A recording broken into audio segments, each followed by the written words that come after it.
Assalamualaikum warahmatullahi wabarakatuh.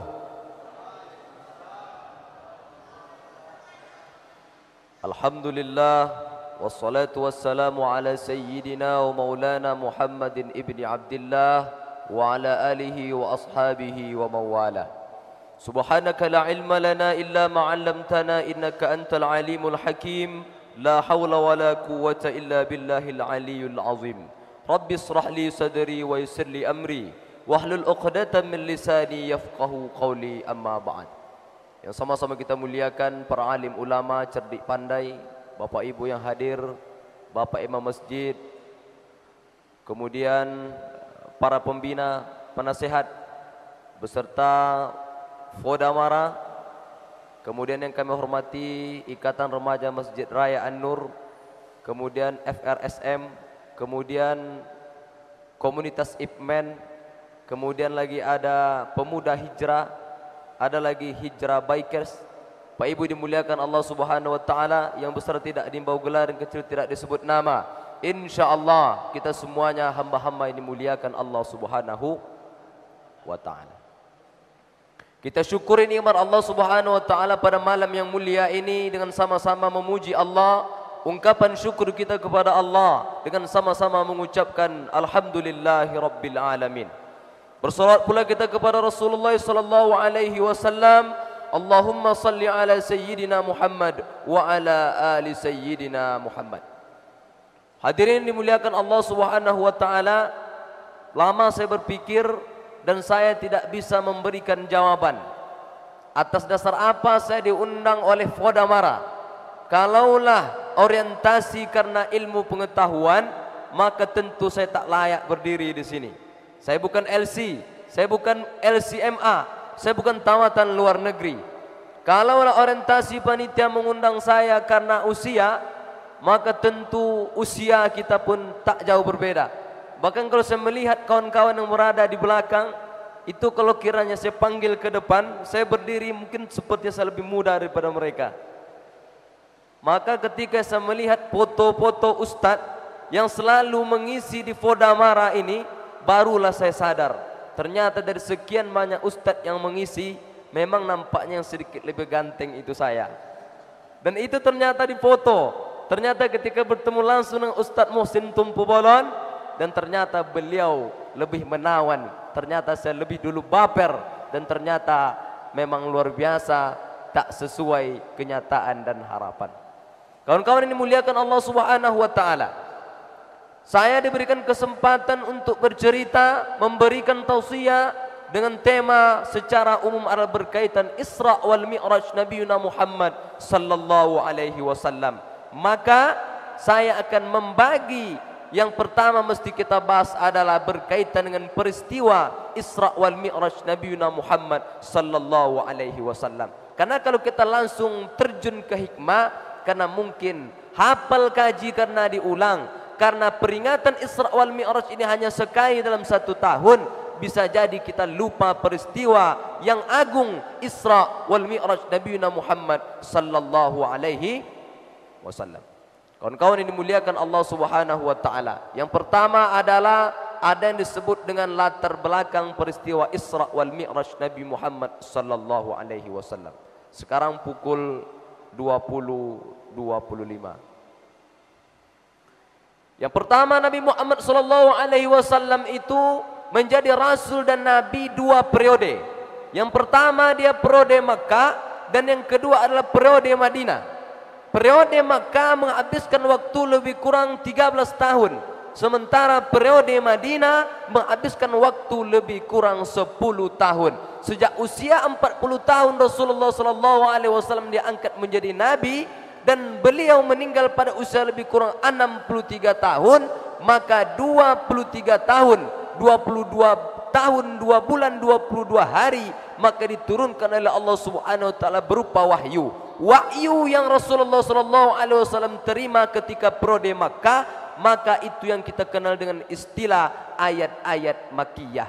Sementara Rasulullah menerima wahyu ketika surah hijrah ke kota Madinah, maka ini yang kita sebut dengan ayat-ayat madaniyah. Berkaitan dengan peristiwa Isra wal Mi'raj Nabi Muhammad sallallahu alaihi wasallam, ini terjadi pada tahun 10 kenabian ketika periode Makkah. Artinya 3 tahun sebelum peristiwa hijrah Nabi meninggalkan kota Makkah menuju kota Madinah, maka ini yang kita kenal dengan peristiwa yang agung, yang istimewa, yang disebut dengan Isra wal Mi'raj Nabi Muhammad sallallahu alaihi wasallam. Dan bahkan hari ini mulai dari masjid musalla, membuat acara, bahkan sampai lembaga negara, bahkan kalender pun tepat pada tanggal 27 Rajab, tepat pada hari Kamis semalam, maka bahkan lembaga negara memperingati Isra dan Mi'raj, bermakna memuliakan peristiwa Isra wal Mi'raj Muhammad sallallahu alaihi wasallam. Hadirin dimuliakan Allah Subhanahu wa taala. Lalu apa yang melatar belakangi Isra Mi'raj ini? Apakah terjadi begitu saja atau ada rentetan yang melatar belakangi peristiwa Isra dan Mi'raj ini terjadi? Maka dulu tidak ada kalender, maka orang jarang tahu kapan Nabi ini lahir berkaitan dengan tahun. Akan tetapi kita lebih kenal Nabi Muhammad itu lahir yang disebut dengan Amul Fil, bermakna tahun gajah. Lalu peristiwa Isra wal Mi'raj ini kita kenal dengan istilah Amul Husni. Am bermakna tahun, sementara husni bermakna duka cita. Kenapa Rasulullah sallallahu alaihi wasallam berduka cita? Di antaranya yang pertama adalah ditinggalkan paman tercinta bernama siapa nama paman Nabi? Bernama Abu Talib.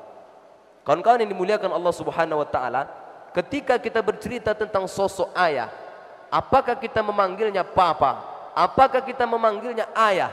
Ataukah kita memanggilnya bapak? Kalau saya memanggil aba, kalau ada orang bercerita ayah, maka yang terbayang oleh kita adalah ayah kita, yang memberikan kita pendidikan, yang memberikan kita nafkah, yang menyekolahkan kita. Tapi berbeda dengan Rasulullah sallallahu alaihi wasallam. Ketika ada sahabat duduk bersama Rasulullah bercerita sosok seorang ayah, maka dalam kepala Rasulullah sallallahu alaihi wasallam bukan Abdullah bin Muttalib, tetapi adalah paman dia bernama Abu Talib. Karena Abdullah sudah meninggal ketika Siti Aminah sempurna 2 bulan kehamilannya. Ayah Nabi tercinta bernama Abdullah dipanggil oleh Allah Subhanahu wa taala. Nabi tidak pernah melihat foto, tak pernah bertemu dengan sosok Abdullah. Makanya ketika bercerita tentang sosok ayah, yang terbayang oleh Rasulullah sallallahu alaihi wasallam tak lain tak bukan adalah paman dia bernama Abu Talib. Kawan-kawan yang dimuliakan Allah Subhanahu wa taala, maka ketika usia Nabi 6 tahun, maka ketika itu Aminah meninggal dunia.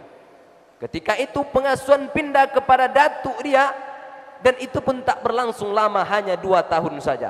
Ketika usia Nabi 8 tahun, maka dia sudah tinggal bersama paman dia bernama Abu Talib sampai usia 50 tahun. Maka bermakna Nabi menghabiskan waktu dengan pamannya lebih kurang 42 tahun. Berapa kali kaum kafir Quraisy ingin membunuh, ingin menzalimi Rasulullah sallallahu alaihi wasallam, tapi karena segan dengan kekuasaan penghormatan orang tua di Quraisy saat itu, maka orang kaum kafir Quraisy tidak berani mengganggu Rasulullah sallallahu alaihi wasallam. Tapi pada saat itu tepat pada bulan Rajab, pada tahun 10 kenabian, paman tercinta itu dipanggil oleh Allah Subhanahu wa taala. Kawan-kawanku dimuliakan Allah. Tapi sebetulnya yang membuat Nabi sedih dan berduka cita tidak hanya kematian Abu Talib. Ada yang membuat dia lebih sedih daripada itu. Apa dia? Ketika paman tercinta yang ikut berjuang harta benda, tenaga, pikiran menolong Rasulullah sallallahu alaihi wasallam, dan akhirnya meninggal dalam keadaan kafir. Orang-orang di Madinah yang belum bertemu dengan Rasulullah sallallahu alaihi wasallam hanya mendengar kabar yang dibawa oleh sahabat dari kota Makkah. Mereka bersyahadat, asyhadu an la ilaha illallah wa asyhadu anna Muhammadar Rasulullah. Tapi paman tercinta 42 tahun bersama Rasulullah, ikut berjuang menjaga Rasulullah sallallahu alaihi wasallam, tapi di akhir hayatnya tidak mengucapkan la ilaha illallah. Bahkan suatu ketika sakaratul maut itu, ketika ruh berpisah dengan jasad, maka ketika itu kata Rasulullah sallallahu alaihi wasallam, pamanku ucapkan la ilaha illallah sehingga bisa akan kujadikan hujjah kepada Allah Subhanahu wa taala untuk memberikan syafaat kepadamu. Lalu Abu Jahal menjawab, wahai Abu Talib, akankah engkau meninggalkan agama yang dibawa oleh Abdul Muttalib? Maka di akhir hayat Abu Talib, apa kata Abu Talib? Aku masih berada di agama yang dibawa oleh Abdul Muttalib. Allahu Akbar. Betapa sedihnya kita, orang kita sayangi, yang menyupport segala kegiatan kita, ternyata mati dalam keadaan tidak Islam. Kawan-kawan dimuliakan Allah Subhanahu wa taala. Rajab, Sa'ban, belum lama 2 masuk 3 bulan, ternyata awan sedih itu pun tak mau pergi dari jazirah Arab. Lalu kemudian disusul kematian istri tercinta bernama Khadijatul Kubra. Kawan-kawan dimuliakan Allah Subhanahu wa taala, sebagaimana sejarah yang kita baca bahwanya Rasulullah sallallahu alaihi wasallam begitu sayang kepada Siti Khadijah. Apa kata Rasulullah? Ketika tak ada orang yang beriman kepadaku, maka dia adalah perempuan pertama beriman kepadaku. Ketika semua orang mendustakanku, maka Khadijah yang membenarkanku. Dan ketika semua orang menahan hartanya, maka sesungguhnya hanya Khadijah yang siap berjuang untuk menegakkan agama Allah di jazirah Arab ini. Maka adakah di dunia ini perempuan yang lebih baik daripada Siti Khadijah? Bahkan Rasulullah SAW saking cintanya kepada Khadijah, luar biasa. Bahkan ketika menyembelih kambing, maka Rasulullah SAW menyebut istri tercinta Khadijatul Kubra. Saat itu Khadijah meninggal pada usia 65 tahun, dan ketika itu Rasulullah SAW berusia 50 tahun. Hampir seperempat abad, 25 tahun Rasulullah SAW bersama Rasulullah SAW. Bayangkan berapa banyak cerita yang dialami oleh Rasulullah SAW. Ketika itu paman meninggal, jarak 3 bulan, disusul oleh istri tercinta pun meninggal menghadap Allah Subhanahu wa taala. Bayangkan bagaimana terpukulnya Rasulullah SAW, dan akhirnya kaum kafir Quraisy begitu gencar, tak lagi ada yang mereka segani. Khadijah tak ada, paman Nabi Abu Talib tak ada, maka mereka tidak segan-segan datang untuk menzalimi Rasulullah. Bahkan berapa kali Nabi ingin dibunuh, tujuan mereka hanya satu, untuk menghentikan agama Allah Subhanahu wa taala. Kawan-kawanku dimuliakan Allah Subhanahu wa taala, dan akhirnya dengan tekanan yang luar biasa, Rasulullah tak sanggup lagi berada di kota Makkah, dan akhirnya memutuskan meninggalkan kota Makkah menuju negeri bernama Taif. Makkah dari Taif lebih kurang 60 mil, itu mesti menghabiskan waktu 4 hari 4 malam. Dan akhirnya Rasulullah SAW berangkat meninggalkan kota Makkah, dia bersama sahabat bernama Zaid bin Harisa. Zaid bin Harisa di antara sekretaris terbaik Rasulullah SAW, dan mereka tidak membawa kuda, tidak membawa onta, dengan maksud agar kaum kafir Quraisy tidak tahu kemana Rasulullah SAW. Dan akhirnya singkat cerita, sampai di negeri Taif, Nabi bukan disambut dengan tala al-badaru alaina, Nabi tak disambut dengan marhaban ya nurul aini, tapi ternyata Rasulullah bersama sahabat Zaid bin Harisa disambut dengan hujanan batu yang luar biasa. 4 hari Rasulullah berangkat, 15 hari berada di negeri Taif, dan 4 hari berangkat ke kota Makkah, menghabiskan waktu lebih kurang 23 hari. Bahkan dalam suatu riwayat, Rasulullah SAW dilempari pakai batu sampai mengalir darah segar di betis Rasulullah SAW. Dan akhirnya Rasulullah SAW balik ke kota Makkahul Mukarramah. Di tahun 10 kenabian itu, paman meninggal, istri meninggal, mencari suaka ke negeri Taif bukan disambut dengan baik, ternyata pun Nabi diusir. Maka ini cikal bakal peristiwa yang agung yang sampai hari kita peringati, yang kita dengar peristiwa Isra wal Mi'raj Nabi Muhammad sallallahu alaihi wasallam. Suara ini jelas ke belakang? Lebih jelas pakai mic atau tidak pakai mic? Saya kalau orang itu diam, ada dua kemungkinan. Satu, terlalu menikmati. Yang kedua, mereka tak lagi di sini ruhnya. Saya khawatir jasad di sini, ruh tak di sini. Saya kalau anak-anak yang lari-lari itu tak mengganggu konsentrasi. Tapi kalau yang besar-besar ini sudah ribut, nah kita tutup saja pengajian ini. Kawan-kawan dimuliakan Allah Subhanahu wa taala. Maka ini cikal bakal, oleh sebab itu tahun 10 kenabian ini disebut dengan tahun Amul Huzni atau disebut dengan tahun duka cita. Maka suatu malam Rasulullah sallallahu alaihi wasallam didatangi malaikat Jibril. Kata malaikat Jibril, "Ya Rasulullah, silakan berangkat ke Baitullah, berangkat ke Ka'batullah, silakan tawaf 7 kali." Ketika itu Rasulullah sallallahu alaihi wasallam tanpa berpikir panjang, kata malaikat Jibril, "Kita akan diperjalankan oleh Allah Subhanahu wa taala sampai di Ka'bah." Rasulullah tawaf 1, 2 sampai 6 putaran. Di putaran yang ke-7 sudah ada Burak. Burak itu bukanlah nama binatang. Binatangnya lebih besar daripada keledai, lebih kecil daripada onta. Bahkan kecepatannya melebihi kilat seperti mata memandang. Maka disebutkan Burak. Burak bermakna sama dengan kecepatan cahaya kilat atau petir. Ketika itu Burak ini liar. Burak ini liar, seakan-akan tidak mau ditunggangi oleh Rasulullah sallallahu alaihi wasallam. Bahkan kata Jibril, "Ya Burak, tak ada seorang pun manusia yang lebih mulia daripada Rasulullah sallallahu alaihi wasallam yang akan naik ke punggungmu ini." Suatu ketika Burak itu terdiam. Ketika diam, Rasulullah sallallahu alaihi wasallam naik ke Burak dan berjalankan dari Masjidil Haram menuju Masjidil Aqsa. Jarak Masjidil Haram ke Masjidil Aqsa lebih kurang 1500 km. Mesti menghabiskan waktu 30 sampai 40 hari melewati perjalanan darat melalui unta. Sampai di Masjidil Aqsa, singkat cerita, Rasulullah sallallahu alaihi wasallam telah dinanti oleh para nabi terdahulu, mulai dari Nabi Adam alaihissalam sampai Nabi Isa alaihissalam. Dan ketika itu mereka melakukan salat sunnah 2 rakaat.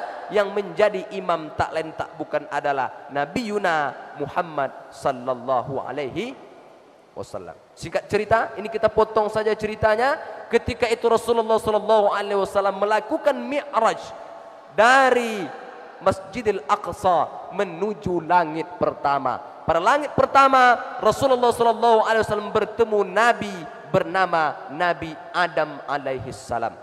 Naik ke langit kedua, Rasulullah sallallahu alaihi wasallam dan malaikat Jibril bertemu dengan Nabi Yahya bin Zakaria dan Nabi Isa bin Maryam. Naik ke langit ketiga, Rasulullah sallallahu alaihi wasallam bertemu dengan Nabi Yusuf alaihi salam. Naik ke langit keempat, Rasulullah bertemu dengan Nabi Idris. Naik ke langit kelima, Rasulullah sallallahu alaihi wasallam bertemu dengan Nabi Harun. Naik ke langit keenam, Rasulullah bertemu dengan Nabi Musa alaihissalam. Dan sampai ke langit ketujuh, Rasulullah sallallahu alaihi wasallam bertemu dengan bapa Nabi, yaitu Nabi Ibrahim alaihissalam. Singkat cerita, Rasulullah melanjutkan ke Sidratul Muntaha. Maka ketika itu Rasulullah mengambil perintah salat. Pada awalnya 50 rakaat, turun menjadi 10 waktu, dan akhirnya menjadi 5 waktu dalam sehari dan semalam. Sampai hari ini masih kita lakukan. Rasulullah sallallahu alaihi wasallam redha atas apa Allah berikan kepada dia beserta umatnya, dan akhirnya Rasulullah sallallahu alaihi wasallam kembali ke dunia bersama malaikat Jibril, dan ternyata belum fajar sidik. Bermakna perjalanan Isra wal Mi'raj itu tak menghabiskan waktu semalam saja. Oleh sebab itu para sahabat termasuk Abu Jahal, ini adalah kesempatan terbaik untuk menjatuhkan Rasulullah sallallahu alaihi wasallam. Bagaimana mungkin Rasulullah berjalan dari Masjidil Haram ke Masjidil Aqsa, menghabiskan waktu 2 bulan pergi dan balik, sementara dia juga naik ke langit ke-7 sampai Sidratul Muntaha. Maka ini betul-betul gila, ini betul-betul tak masuk akal. Ini kesempatan terbaik untuk menjatuhkan harkat martabat Muhammad sallallahu alaihi wasallam. Dan singkat cerita, di antara sahabat ada yang percaya, itu di antaranya Abu Bakar. Maka saat itu bergelar As-Siddiq.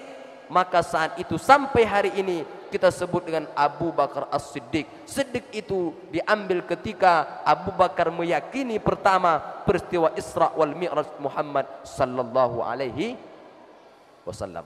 Duduk. Duduk tuh. Nah, ini mesti kita jelaskan agar nanti jangan kita cepat-cepat kepada hikmah Isra Mi'raj. Sementara Isra Mi'raj kata orang, Isra Mi'raj kata awak. Bercerita dengan kawan-kawan, orang tertawa, kita tertawa. Ternyata yang ditertawakan orang adalah kita. Kawan-kawanku dimuliakan Allah Subhanahu wa taala. 20:40.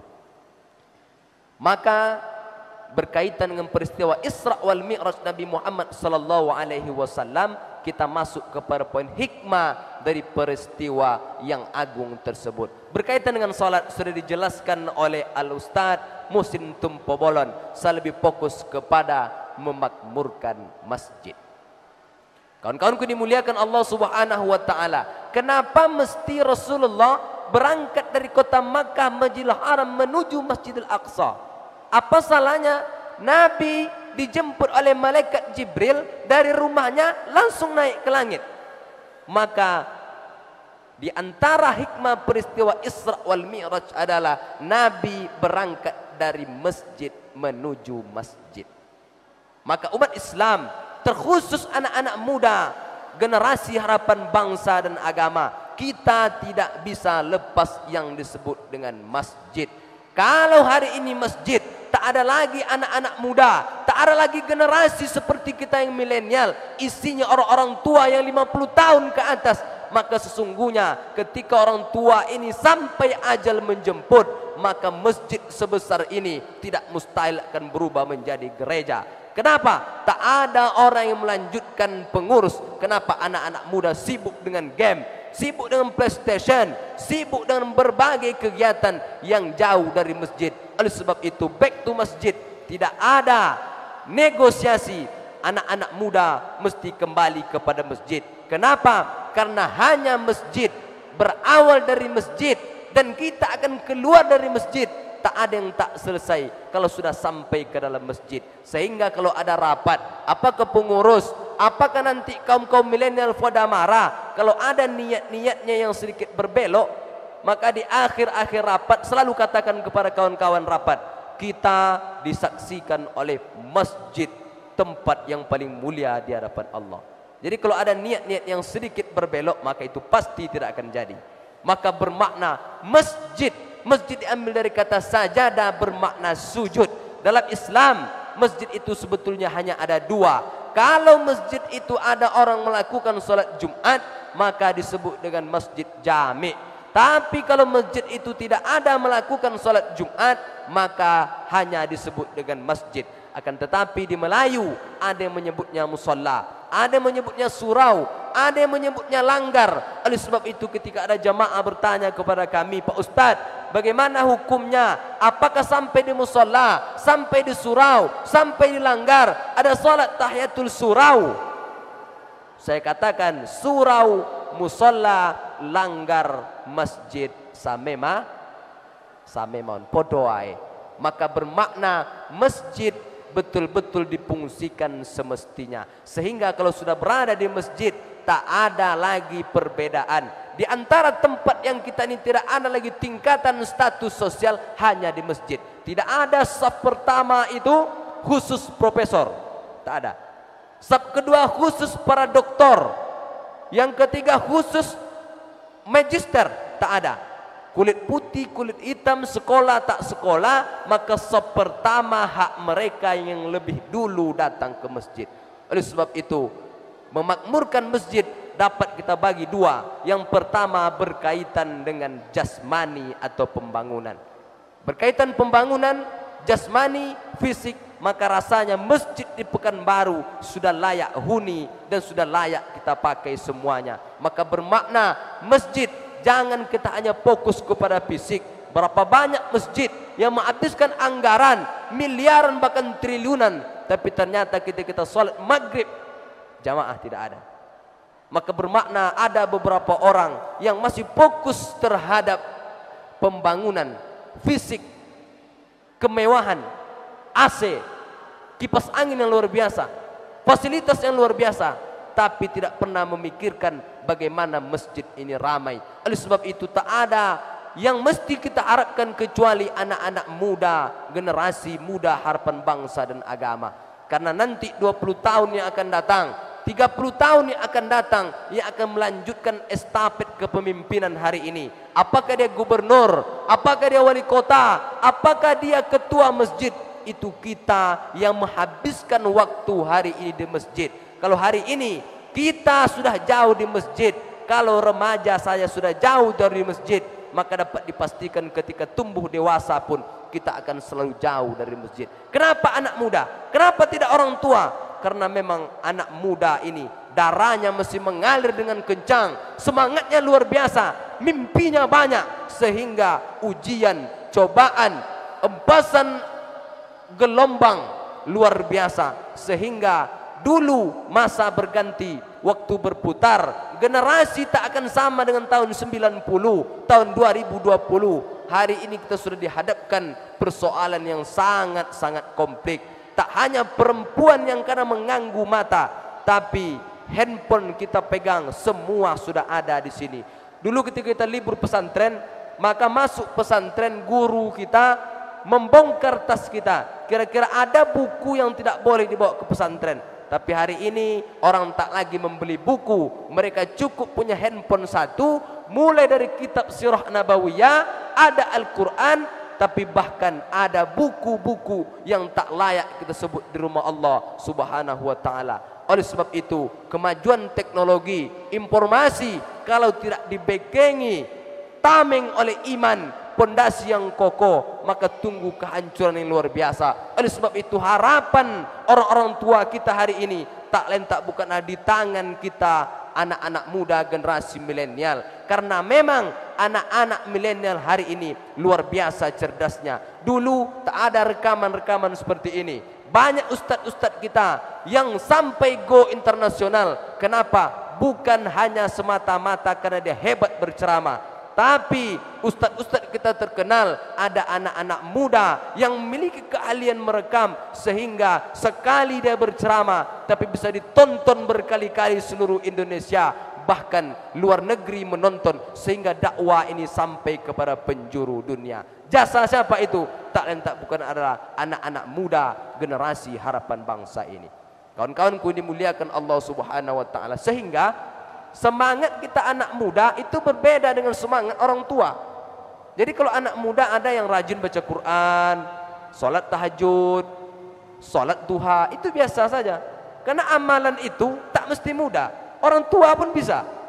Orang tua esok mau mati lagi baca Quran mereka bisa, sholat tahajud mereka bisa. Sehingga kita anak-anak muda mesti kreativitasnya lebih tinggi daripada orang-orang tua kita. Di antaranya adalah memakmurkan masjid. Kalau masjid sudah ramai, isinya anak-anak muda, programnya anak-anak muda, orang tua tuh malu tak datang ke masjid. Anak-anak muda jam 5, setengah 6 sudah mandi, siap-siap ke masjid baca Quran. Masa saya tua nih masih di tempat domino juga lagi? Maka itu tak mungkin terjadi.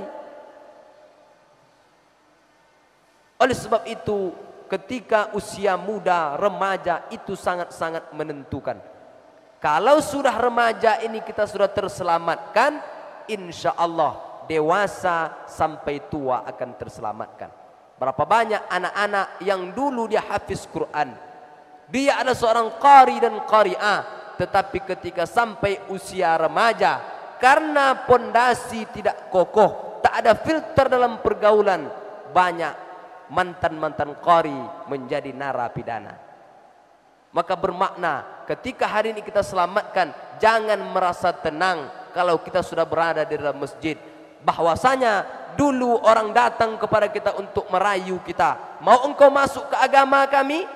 Tapi hari ini mereka tak lagi melakukan negosiasi itu. Mereka cukup membuat branded, apakah itu berbentuk pakaian, apakah itu berbentuk makanan, apakah itu berbentuk fashion, gaya, style hidup. Ketika kita masuk ke perangkap mereka, maka otak kita sudah dicuci oleh mereka. Kalau sudah otak dicuci, maka sangat sulit untuk kembali kepada jalan yang benar. Kawan-kawanku dimuliakan Allah Subhanahu wa taala, maka masjid jangan diartikan hanya semata-mata tempat ibadah. Rasulullah SAW ketika meninggalkan kota Makkah menuju kota Madinah, apa yang pertama dibangun oleh Rasulullah? Masjid. Itu yang kita namanya Masjid Quba. Kenapa? Semua peradaban Islam itu berawal dari masjid. Rasulullah berkumpul dengan para sahabat, bercerita tentang majlis ilmu, itu berada di masjid. Rasulullah menyusun strategi perang, itu berada di masjid. Rasulullah SAW membangkitkan ekonomi umat, itu berawal dari masjid. Sehingga kalau kita bermusyawarah di dalam masjid, maka kata orang Melayu, tak ada kusut yang takkan selesai, tak ada keruh yang takkan jernih selama kita bisa duduk bersama. Oleh sebab itu, ketika ada orang rapat lalu ada berkelahi karena berbeda pendapat, maka kiranya di masjid itu tidak akan terjadi. Malu kita kepada Allah ketika kita rapat di tempat yang mulia ini, di rumah Allah Subhanahu wa taala, tapi kita menganggap kita ini adalah hebat. Maka oleh sebab itu, kalau hati kita di masjid layaknya ikan dengan air, bagaimana mungkin ikan akan bisa hidup tanpa dengan air? Kalau ada ikan yang bisa hidup tanpa air, mesti dipertanyakan ikan ini asli atau tidak. Oleh sebab itu, ketika anak muda tak tertarik hatinya kepada masjid, maka mesti dipertanyakan imannya. Oleh sebab itu, peristiwa Isra wal Mi'raj Nabi Muhammad sallallahu alaihi wasallam jangan hanya seremonial belaka. Habis waktu, habis tenaga, habis pikiran, bahkan dana habis untuk membuat acara yang luar biasa, tapi alhasil nol. Kenapa? Kita tidak memahami bahwasanya Isra wal Mi'raj mesti ada perubahan sikap. Fikih bisa menjawab salat kita itu sah atau tidak. Ketika rukun kita lakukan, syarat kita lakukan, maka fikih mengatakan salat kita sah. Tetapi fikih tidak bisa menjawab apakah salat kita diterima atau tidak. Oleh sebab itu kata para ulama, di antara indikator salat kita ini diterima oleh Allah Subhanahu wa taala, ada perubahan sikap dalam kehidupan sehari-hari. Bertambah ilmu, bertambah amal, dan bertambah takut kepada Allah Subhanahu wa taala. Kawan-kawanku dimuliakan Allah Subhanahu wa taala, 25:1. Terakhir, bahwasanya hikmah dari peristiwa Isra wal Mi'raj Nabi Muhammad sallallahu alaihi wasallam, jangan pernah tinggalkan salat. Apapun alasannya, apapun profesi kita, dimanapun kita bekerja. Bahkan ada seorang ulama bernama Ubaidillah bin Umar Al-Qawariri. Dia di antara guru utama Imam Bukhari. Ketika itu dia terkenal seorang ulama yang tidak pernah meninggalkan salat berjamaah semasa hidup dia. Suatu ketika Ubaidillah Al-Qawariri datang seorang tamu ke rumah dia ba'da maghrib. Ketika itu dia melayani layaknya melayani tamu, diberikan makan minum, azan berkumandang waktu Isya. Karena asik bercerita melayani tamu, segan meninggalkan tamu ini, maka Ubaidillah Al-Qawariri tertinggal salat Isya secara berjamaah. Ketika tamu ini pulang, dia datang ke masjid dekat rumah dia. Ternyata orang sudah selesai melakukan salat berjamaah. Dan akhirnya dia berkeliling kota itu mencari masjid yang masyarakat belum melakukan salat Isya. Dan ternyata tak ada satupun masjid, musola yang masih melakukan salat Isya berjamaah. Akhirnya dia menyesal tertinggal salat berjamaah salat Isya, dan itu hanya sekali tertinggal dalam seumur hidup Ubaidillah Al-Qawariri. Dan akhirnya dia berijtihad melakukan salat Isya sebanyak 27 kali salat Isya. Salat Isya 4 rakaat dilakukan 27 kali, bermakna 108 rakaat dilakukan oleh Ubaidillah Al-Qawariri. Kenapa? Menyesal terlambat dan tidak ikut salat Isya secara berjamaah. Akhirnya Al-Qawariri tertidur pulas. Di dalam tidurnya dia bermimpi bahwasanya dia sedang menunggangi kuda. Ada segerombolan kelompok yang berada di depan Ubaidillah Al-Qawariri. Dia mengejar, memacu kawan-kawan gerombolan di depan itu. ternyata dia tak mampu mengejar itu. Maka di antara gerombolan yang berada di depan Ubaidillah Al-Qawari menyeru kepada Ubaidillah Al-Qawari, wahai Ubaidillah Al-Qawari, engkau tidak akan mampu mengejar kami. Ubaidillah Al-Qawari heran, kok tak bisa, kudanya sama, medannya sama, kok bisa aku tak mampu mengejar kalian? Maka kata mereka, kami semua yang berada di depanmu ini melakukan sholat isya secara berjamaah, sementara engkau tidak melakukan sholat isya secara berjamaah. Dan akhirnya Ubaidillah Al-Qawari terbangun dan beristighfar kepada Allah Subhanahu wa taala. Dan akhirnya Ubaidillah Al-Qawari begitu menyesali tak ikut sholat isya secara berjamaah. Ubaidillah Al-Qawari menyesali karena sekali meninggalkan sholat berjamaah. Bagaimana dengan kita? Terkadang tak lagi sekali kita tinggalkan sholat berjamaah, bahkan sholat sendiri pun tidak kita lakukan. Apa yang mesti kita sombongkan di dunia ini? Di antara ibadah yang luar biasa adalah salat. Puasa, Allah cukup menurunkan wahyu dari Jibril dan disampaikan ke Nabi Muhammad SAW. Puasa bermula pada tahun 2 Hijrah ketika Nabi sudah berada di kota Madinah. Begitu juga dengan zakat. Zakat, perintah zakat Allah turunkan wahyu kepada malaikat Jibril, disampaikan kepada Nabi Muhammad SAW.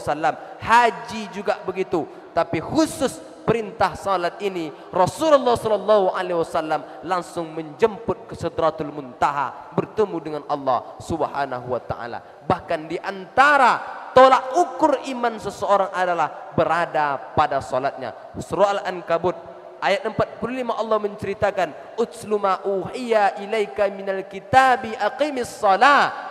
Bacalah kitab yang diturunkan dan diwahyukan kepada Nabi Muhammad SAW, wa aqimis shalah, dan dirikanlah salat. Inna salata tanha anil fahsya'i wal munkar. Sesungguhnya salat mencegah daripada perbuatan keji dan mungkar. Dalam ayat ini ada fahsya, ada mungkar. Para ulama memberikan definisi fahsya lebih identik dengan perasaan nafsu kepada lawan jenis.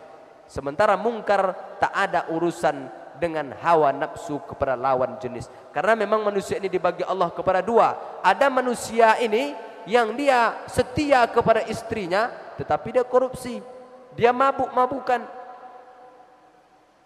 ya. Tapi ada manusia ini yang dia tidak mabuk-mabuk, tidak minum khamar, tidak berjudi, tetapi dia berzina. Maka orang yang melakukan salat dengan betul, dengan khusyuk dan tawaduk sesuai dengan tuntunan Rasulullah SAW, maka dua perbuatan ini dihindarkan oleh Allah Subhanahu wa taala. Sehingga kalau salat itu betul-betul diterima, oleh sebab itu dalam hadis dijelaskan bahwasanya amalan pertama dihisab di hari kiamat adalah salat. Kalau salat nanti betul benar, maka insya Allah semua amal-amal pasti akan baik. Tapi kalau sudah salat kita bermasalah, maka insya Allah amal-amal lain pun akan bermasalah di hadapan Allah Subhanahu wa taala. Sekali lagi, jangan tinggalkan salat.